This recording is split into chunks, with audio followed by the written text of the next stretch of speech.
Assalamualaikum warahmatullahi wabarakatuh. Kembali lagi saya di sini memberikan soal P3K, Ukom dan SKB. Namun kali ini saya memberikan soal tentang standar pelayanan kebidanan serta pembahasan. Langsung ya kita ke soal dan pembahasan.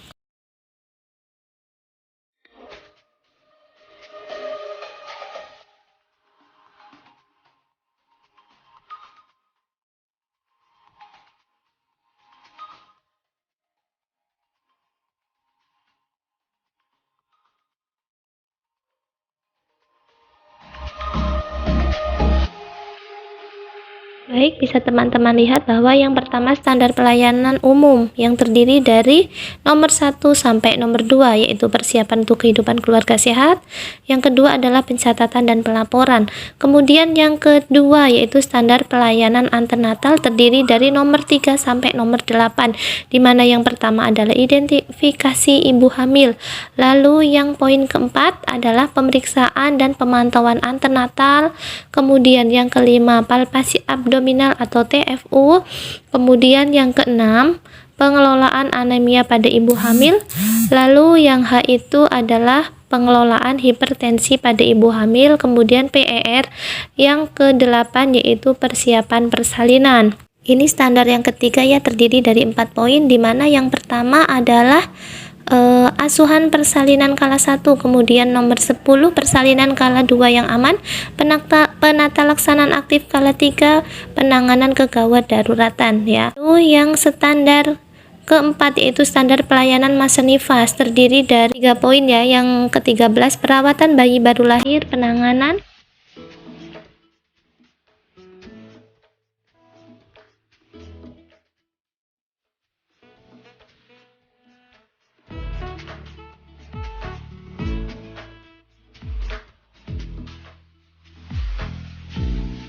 Oke teman-teman, bisa teman-teman screenshot ya pada pembahasan saya kali ini. Nanti kita ke soal ya, serta kunci jawaban. Oke, lanjut ya teman-teman ke pembahasan.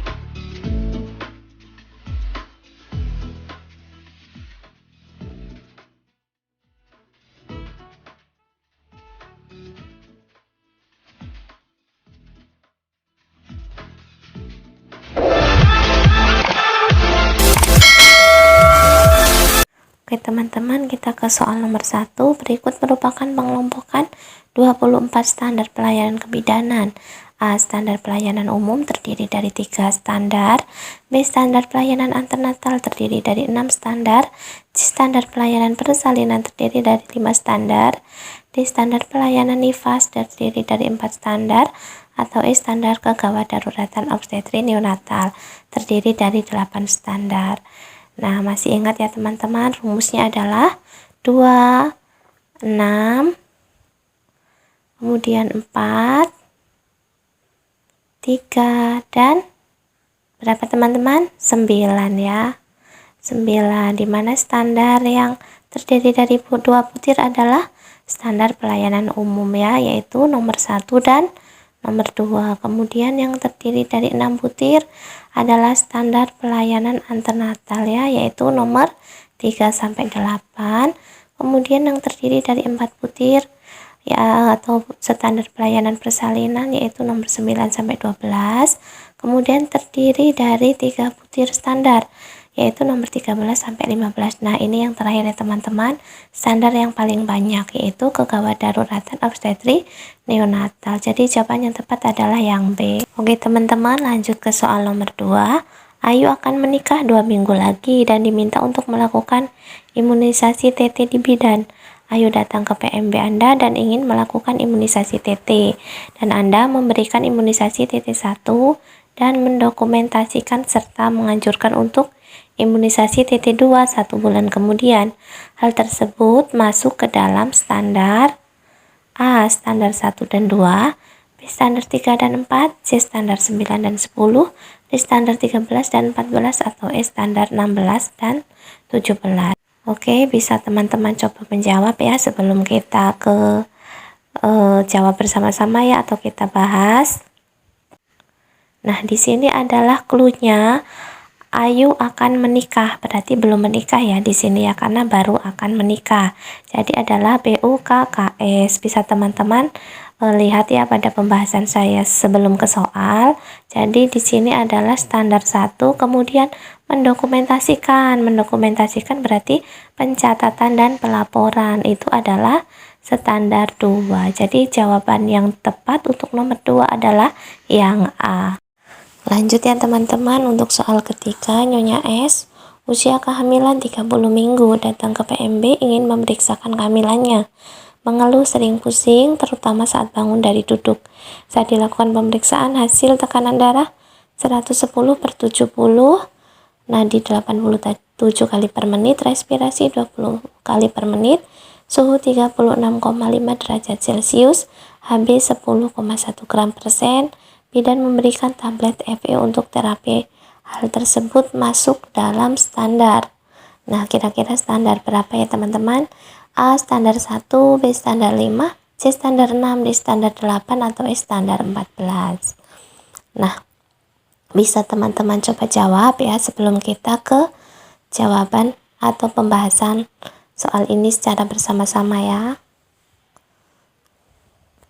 Mana teman-teman jawabannya? Oke, simpan dulu ya jawabannya. Kita langsung ke pembahasan. Di sini usia kehamilan ibu 30 minggu ya. Berarti di sini ibu sedang hamil ya. Sudah pasti sedang hamil ya, karena usia kehamilan 30 minggu. Berarti ibu sedang dalam masa kehamilan ya. Kemudian di sini ada standar 3 sampai 8 ya, dimana sudah saya jelaskan tadi di depan bahwa standar 3 sampai 8 berarti yang A dan yang E ini bukan ya. Oke, kita ingatkan lagi bahwa bisa disingkat dengan IPTAH PR ya. Nah, di sini HB-nya 10,1 gram, sehingga untuk pemberian terapi diberikan tablet FE oleh bidan. Nah, di sini adalah anemia atau penanganan anemia ya, penanganan anemia. Oke, kita urutkan. Untuk I nomor 3, kemudian yang P itu standar nomor 4, yang T standar nomor 5, dan yang A anemia adalah standar nomor 6. Kemudian H apa teman-teman? H itu adalah penanganan hipertensi. Kemudian PR apa teman-teman? Yaitu persalinan. Oke, jawaban yang tepat adalah yang C. Lanjut ya, nomor 4. Setelah bayi lahir, bidan menyuntikkan oksitosin dan melakukan PTT. Setelah plasenta lahir, bidan melakukan masase. Hal tersebut sesuai dengan standar. Nah, kira-kira mana teman-teman? Yang A standar 5, B standar 8, C standar 11, D standar 19, atau E standar 24. Ini berarti untuk awal-awal persalinan ya, karena setelah bayi lahir ya, berarti bayinya baru lahir ya di persalinan, yaitu standar 9 sampai 12. Nah, masih ingat 1 ya, 1 kita singkat 2A, A3, 2G, J ya. Kala 3 persalinan yaitu oksi, PTT, masase, berarti adalah yang A3, dimana kita urutkan ya nomornya, yaitu dari nomor 9, kemudian 10, 11, dan 12. Ini adalah standar jawaban yang tepat, yang C standar 11. Oke, soal nomor 5 ya teman-teman. Pada standar 14, berapa lama waktu pemantauan yang bidan lakukan? Nah, ingat ya, standar 14 berapa teman-teman? 10 menit, 15 menit, 30 menit, 1 jam, atau yang E 2 jam ya. Kira-kira mana teman-teman jawaban yang tepat? Oke, simpan dulu ya teman-teman jawaban teman-teman semua. Kita ingat di sini adalah standar 14, di mana standar 14 itu terdiri dari nomor 13 sampai 15, yang artinya adalah standar pelayanan pada masa nifas ya. Disingkat dengan BBL, DJ, dan IB. Nah, kita tulis ya nomornya 13 BBL, DC 14, dan IP adalah 15. Berarti berapa teman-teman untuk pemantauan yang bidan lakukan? Yaitu 2 jam ya, karena BBL itu bayi baru lahir, DC itu 2 jam, dan IB itu adalah ibu dan bayi. Soal terakhir teman-teman, standar pelayanan kebidanan yang mencakup standar penanganan kegawat daruratan obstetri dan neonatal adalah standar berapa teman-teman? Nah ya, yang 1 dan 2 bukan ya, standar 3 sampai 8 bukan, standar 9 sampai 12 juga bukan, standar 13 sampai 15 bukan ya teman-teman. Yang standar 16 sampai 24 ya, benar ya. Jadi jawaban yang tepat untuk nomor 6 adalah yang ya, standar 16 sampai nomor 24. Baik teman-teman, ini adalah saya ulas kembali ya, bahwa standar pelayanan kebidanan itu terdiri dari 24 standar. Yang pertama kita bedakan adalah standar pelayanan umum yang terdiri dari poin 1, persiapan untuk kehidupan keluarga sehat atau PKKS. Yang kedua adalah pencatatan ya. Lalu standar yang kedua yaitu standar pelayanan antenatal, terdiri dari 6 poin ya. Ingat rumusnya adalah 2, 6 ya. Berarti ini adalah 6 poin.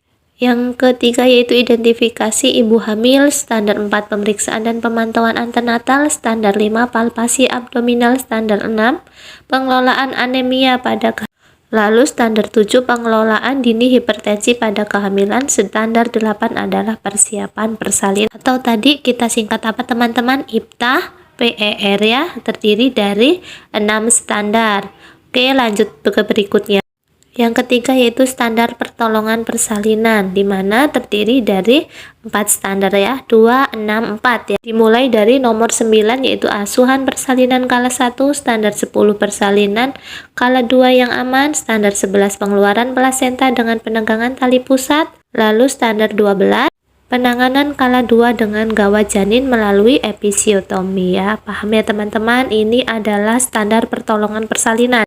Lalu yang keempat teman-teman yaitu standar pelayanan nifas, terdiri dari 3 poin ya, yaitu nomor 13 sampai nomor 15, di mana nomor 13 adalah perawatan bayi baru lahir, standar 14 penanganan pada 2 jam pertama setelah persalinan, kemudian standar 15 pelayanan bagi ibu dan bayi pada masa nifas. Ingat rumusnya 2, 6, 4, dan 3. Terus yang terakhir adalah 9 ya teman-teman. Ini yang paling banyak yaitu standar penanganan kegawat daruratan obstetri dan neonatal. Yang ke-16 standar penanganan perdarahan dalam kehamilan, standar 17 penanganan kegawatan pada eklamsi, standar 18 penanganan pada partus lama atau macet, standar 19 persalinan dengan menggunakan vakum ekstraktor, standar 20 penanganan retensio plasenta.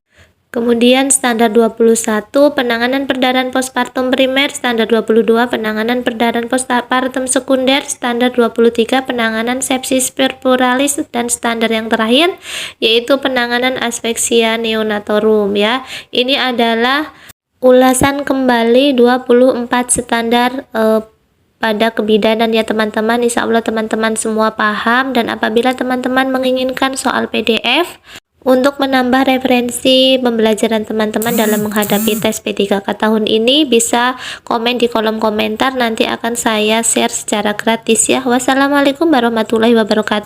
Semoga bermanfaat, selamat berjuang dan semoga sukses.